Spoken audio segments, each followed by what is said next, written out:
Welcome to the deep dive. We're walking you through one absolutely incredible piece of art. We've got perspectives from all over, but they all focus on this single iconic image. Caspar David Friedrich's Wanderer Above the Sea of Fog. That's the one. And our mission, really, is to get beyond just looking at it. We want to unpack the layers, the history, the meaning, the feeling, packed into this one canvas. Yeah, imagine you're right here with us, standing in front of it. We're going to help you really see it. Okay, let's do it. So first look, what just jumps out at you? Well, for me, it's immediately that figure, the man. Right, standing right on this, jagged, rocky point. Mm-hmm. And his back is completely towards you. You can't see his face at all. He's got this dark green overcoat on, and he's gripping a walking stick, Yeah, kind of leaning into it, like he's found his spot.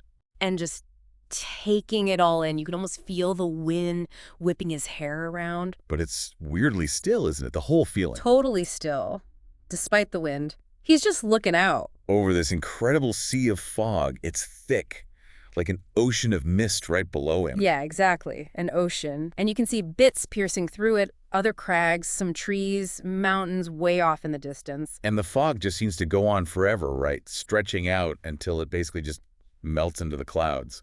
It's a pretty imposing painting, size-wise, too. It's taller than it is wide, portrait orientation, about 95 by 75 centimeters. What gets me is how, even with this massive landscape dominating the canvas, your focus keeps coming back to him. That single person. Precisely. It's clearly not just a landscape, is it? Even though that's mostly what you see. And it's not really a portrait either, because, well, you don't see his face. Right. The composition definitely pulls your eye towards him, but he's not looking back at you in that traditional portrait way. And you notice the structure of it all, too. It feels quite composed, like the rule of thirds seems to be at play. You've got the sky, then the figure in the middle ground, then the rock he's standing on. And that rock itself. It's got the strong diagonal, points upward, almost like the bow of a ship, cutting through the fog. Yeah, like a ship's prow. Gives it this real sense of strength. Definitely. It feels powerful, almost monumental, even with the fairly muted colors.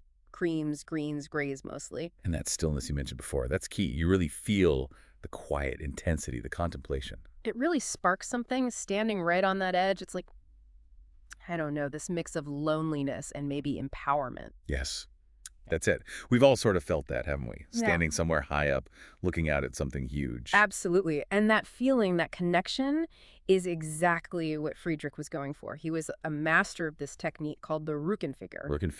Figure from the back. Exactly. Figure seen from behind. He used it a lot, and the Wanderer is, well, probably the most famous example anywhere. So the point is, because you can't see his face, you can't read his expression. It forces you, the viewer, to kind of step into his position. You're not looking at him observing the view. You're looking with him. You're sharing that viewpoint. Right.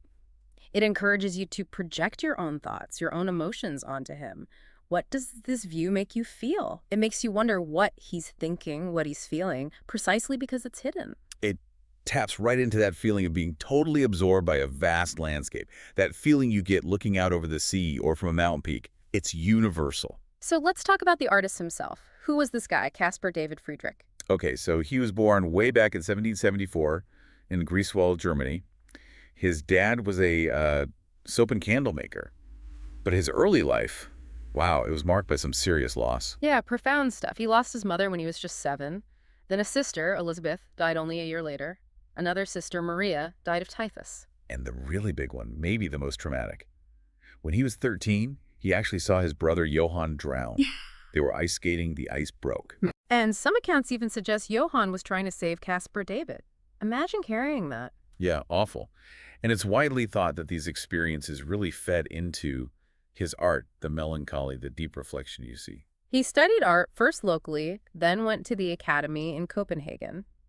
And there he met a really key figure for him, Ludwig Gothard Cozygarten. Ah, the theologian. Right, and Cozygarten really influenced Friedrich's whole view on art and nature.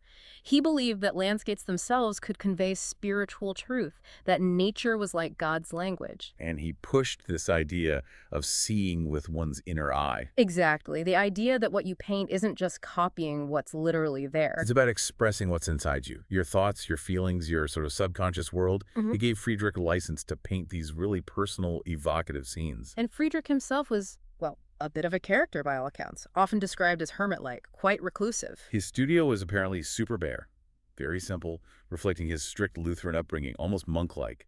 They called him a mystic with a brush. Apparently, he'd often keep the shutters closed in his studio. To focus on the inner vision, right? Shut out the world to see inside. Yeah. But here's a funny contradiction. Even though he was painting these subjective inner landscapes, he was apparently meticulous about the technical side, using rulers and set squares for strict proportions. Huh. Interesting mix. Strictness and soulfulness. Well, he was painting right in the heart of the Romantic Age, early 19th century. This was the big cultural shift away from the Enlightenment's focus on pure reason and logic. Romantics were all about emotion, imagination, individual experience. The sublime, that feeling of awe mixed with a little terror in the face of nature's power and connecting with the divine through nature. And Friedrich's generation, they really elevated landscape painting. It wasn't just pretty scenery anymore. It could carry big ideas, deep emotions. It became a major genre in its own right. An interesting little tidbit. 1818, the year he likely painted The Wanderer, was also the year he got married to Carol Ann Balmer. Did his career go smoothly? Yeah. I feel like I remember reading about some controversy early on. Yeah, you're probably thinking of his altarpiece, Cross in the Mountains, from 1808. That caused quite a stir. Why? What was the problem? Well, he used a pure landscape, a crucifix set high on a mountain peak, surrounded by fir trees for a religious altarpiece. Instead of a traditional scene with figures telling a story, it was just the landscape conveying the theme of Christ's sacrifice alone in nature. So people were shocked using landscape like that. Exactly.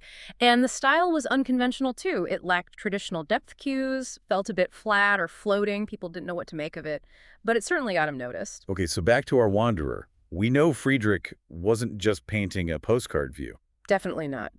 He was famous for taking sketches he made on his travels. He spent a lot of time hiking in places like the Elbe Sandstone Mountains near Dresden. Beautiful area. Stunning. He'd sketch specific rock formations, peaks, bits from the Zirkelstein, the Kaiserkrone, and then back in his studio, he'd combine these elements. So he'd create these sort of idealized composite scenes. Exactly. They were landscapes filtered through his inner eye, his vision of the soul, as Kosegarten might say. Personal visions, not just records. So who is the guy in the green coat? Is it Friedrich himself? I've heard people suggest that, maybe based on his reddish hair when he was younger. That's one theory, the self-portrait idea, but more recent scholarship, particularly by Joseph Korner, makes a pretty strong case that it's likely a specific person. Colonel Friedrich Gotthard von Brincken. Von Brincken. Who was he? He was a high-ranking officer in the Saxon army, specifically commanding the volunteer rangers, the Jaeger, during the Wars of Liberation against Napoleon. And that dark green coat, it matches their uniform. Okay, so if von Brincken died in battle around 1813 or 1814, and Friedrich paints this around 1818, what does that suggest? Well, that opens up a really powerful interpretation, doesn't it? That the painting could be a kind of memorial, a patriotic epitaph. A tribute to a fallen soldier looking out over the homeland he died defending. Precisely. A subtle celebration of Germany's liberation from Napoleon, reflecting Friedrich's own strong nationalist feelings, his love for the German landscape, and his desire for a unified Germany.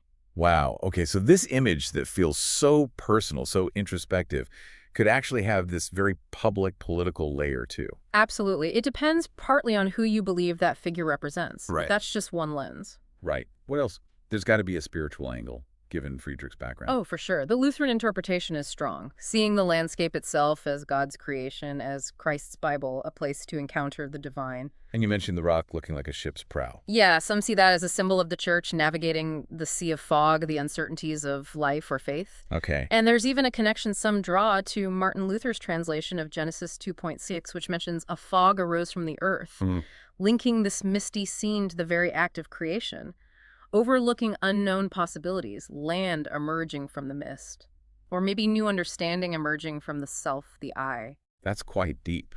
But then there's the interpretation that maybe feels the most immediate, just pure self-reflection. The contemplative aspect, yeah, that resonates hugely. The painting as an emblem of someone contemplating their life's journey, standing at a crossroads, maybe. It feels like such a private, authentic moment. Is he feeling lonely, elated, just thinking, taking stock? Exactly. Where have I been? Where am I going? Standing right on that edge where one step could change everything, or even be the last. Could be the end of a long journey, looking back. or the very beginning, looking forward into the unknown. And the ambiguity is key, isn't it? Because his back is turned, you get to decide how he feels or how you feel looking with him. You project your own stuff onto him. That ambiguity is powerful. And the whole scene just screams the sublime, doesn't it? Textbook sublime. That romantic idea of being totally overwhelmed, awestruck, maybe even a little bit scared by something vast and incomprehensible, like nature's power. Friedrich nails that feeling with these huge, misty, slightly ominous landscapes. Makes me think of that Nietzsche quote. Hmm. If you gaze long into an abyss. The abyss also gazes into you. Yes. It fits perfectly here, doesn't it? The figure contemplating this misty void. It really does. And, it's funny how this image has influenced things beyond just art, like how we think about mountaineering. Oh, yeah. Robert McFarlane talks about this, how The Wanderer basically created the archetypical image of the mountain climbing visionary, that lone figure on the summit looking out. It made that act seem inherently noble, admirable. So this painting really casts a long shadow. But Friedrich's own story didn't end on a high note, did it? No, sadly not. His fame really declined later in his life. Tastes changed, and he started being seen as, well, eccentric, too gloomy, too focused on religion. People stopped buying his work. Yeah, patronage dried up. And then he had a stroke in 1835, which pretty much ended his ability to paint. He faded into relative obscurity. And then came the really difficult chapter in his legacy, the Nazi era. Ugh, yes. That's the unavoidable tragic part. In the 1930s and 40s, the Nazis seized on his work, especially these powerful German landscapes. They twisted it for their own disgusting ideology, didn't they? The whole blood and soil thing. Exactly. They linked Friedrich's deep connection to the German landscape, something deeply personal and spiritual for him, to their poisonous nationalism and ideas of racial purity and dominance over the land. Utterly perverse, especially since Friedrich himself was liberal, anti-authoritarian. Hitler would have hated him. But that association, it really damaged his reputation for a long time after the war, right? Understandable. Oh, absolutely. It tainted his legacy for decades. Scholars were hesitant to touch his work because of that Nazi connection. Thankfully, that started to change. Yes. Starting around the mid-1970s, there was a major reassessment. Art historians began the work of separating the artist from the later misuse of his art and really reinstating him as a crucial figure in German Romanticism. There were even some maybe controversial attempts to link him forward, weren't there? Like to abstract expressionism. Yeah, Robert Rosenblum famously tried to draw a line from Friedrich's quest for unity with the universe to painters like Rothko.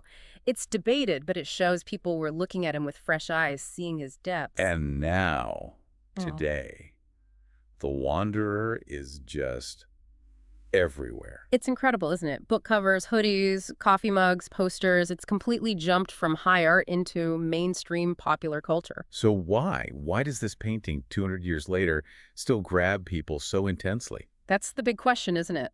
Maybe, as one historian suggested, Werner Hoffman, maybe it's that feeling of looking out into open possibility, standing at a point of decision, ready to step into the unknown, into the mist. That sense of facing your future, your potential, Yeah. that still feels incredibly relevant to us now. I think so. Friedrich really did push the boundaries of what landscape painting could do. He wasn't just showing you a view, he was trying to communicate something profound about the human spirit, about our place in the universe, about the divine, maybe. He filled nature with meaning.